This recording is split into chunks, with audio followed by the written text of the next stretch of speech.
make the cassettes. That's how Hotel California came about. They could fill in these great lyrics. And all you wanted in return after a while was you wanted to sing a tune that you came up with, Victim of Love.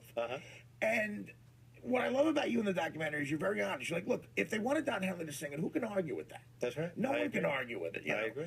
But you were sort of promised a song and change it up a little bit, and you can sing. And explain how sort of disappointing that was. Was that kind of what was the last straw with you, maybe? Getting this, the song was Victim of Love. The song was Victim of Love. Which you also wrote the riff for. Yeah, I wrote the whole music track for it, gave him a complete demo, along with about 15 or 16 other songs. I thought, more music for that band than anybody else in the band. It seems like it, Bernie told me to write music beds that Don and Glenn could write lyrics and sing over. So that's how he wound up writing Witchy Woman with those guys and all the songs that he had written with Don and Glenn. He said, write basic tracks and let them sing on top of it, come up with a melody. So I had written not only the basic track for Victim of Love, but the melody for it as well. See, in the documentary, Henley says there was no melody, and, you know... I had different words for it. And they didn't like the lyrics, and so, okay, let's rewrite the lyrics. So we sat down with J.D. Souther, who's a great writer. Great songwriter. Myself, Don, and Glenn on a writing session and came up with the idea of Victim of Love for a song title. I think J.D. actually came up with that. So it was supposed to be a song that I was going to sing on the record. We got in the studio, we cut the track, great track. It was one of the few tracks that everything on that record was done live. We just 5 guys playing and played it live, solos, everything was just done live. Usually there were always overdubs and, you know, piece by piece putting stuff together. It was just a live track. Made the producer job kind of easy in the sense that, not to take away his talents, but like Joe Walsh said, he hit record, and you guys were playing.